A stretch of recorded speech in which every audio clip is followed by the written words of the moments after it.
हमारे कार्यकर्ताओं को मारा गया, महिला का हाथ तोड़ दिया गया, एक बुजुर्ग महिला को उठा करके पटका गया। दोस्तों, एमआईएम पार्टी के चाहने वालों के लिए इस वक्त शिवहर से बहुत अफसोसनाक खबर इसलिए कि एमआईएम पार्टी के प्रत्याशी राणा रणजीत के कार्यकर्ताओं के खिलाफ हुआ मारपीट। इस वक्त जो तस्वीर आप अपने मोबाइल के स्क्रीन पर अभी देख रहे हैं, ये शख्स एमआईएम पार्टी के प्रत्याशी राणा रणजीत के बेहद करीबी कार्यकर्ता हैं। चुनाव प्रचार के दौरान इंडिया गठबंधन के लोग इनके खिलाफ मारपीट किया।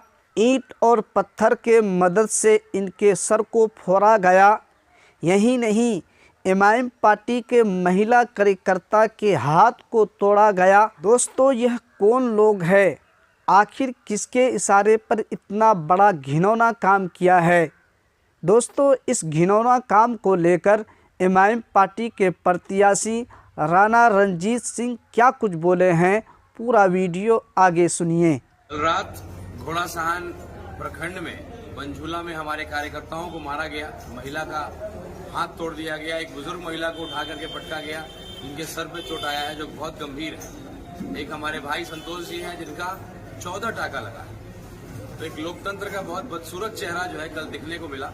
हम लोग चाय पी करके निकल रहे थे, निकलने के बाद कुछ लोग आकर के गाली गलौज करने लगे कि तुमने कैसे बिठा लिया दरवाजे। मैं शिवहर संसदीय क्षेत्र के तमाम मतदाताओं से ये बोलना चाहता हूँ, बताना चाहता हूँ कि क्या आपके बेटे को किसी के यहाँ वोट मांगने का अधिकार भी नहीं है? अगर वो जाएगा कहीं वोट मांगने कहीं बैठेगा तो गुंडे और दबंग लोग आकर के हमारे कार्यकर्ताओं को मारेंगे। ये शिवहर हम लोग बनाना चाहते हैं। आज चुनाव से पहले अगर ये हालात है तो चुनाव जीतने के बाद क्या हालात है? जो गुंडे मवाली जो उनके मुख्य कार्यकर्ता बने हुए हैं, जो बीड़ा उठाए हुए हैं, ठेकेदारी लिए हुए हैं, उनका गुंडई किस चरम पे चला जाएगा इसका अंदाजा आप लगा सकते हैं। उन गुंडों से सलटना मुझे भी आता है। तो हम लोग 500 लोग गए थे उस दरवाजे पर रात को 2 बजे और हमारे सारे कार्यकर्ता बहुत आक्रामक थे। लेकिन मैं एक पढ़ा लिखा व्यक्ति हूँ, मैं कानून के दायरे में रह करके काम करना चाहता हूँ ताकि मैं यहाँ पर रह करके आपकी सेवा कर सकूँ। जाकर के मैं जेल 14 साल नहीं रहूंगा, तरीके से चलूंगा। आपकी लड़ाई कलम से लड़नी है। किसी दलित की लड़ाई लड़ने के लिए गोली चलाने की जरूरत नहीं है। किसी दलित की लड़ाई लड़नी है तो कलम चलाने की जरूरत है। आधा दलित परिवार आज जेल में है क्योंकि कोई उसका केस लड़ने वाला नहीं है, कोई उसका वकील करने वाला नहीं है। तो मैं दलित की सेवा करूंगा कलम चलाकर, गोली चला करके नहीं।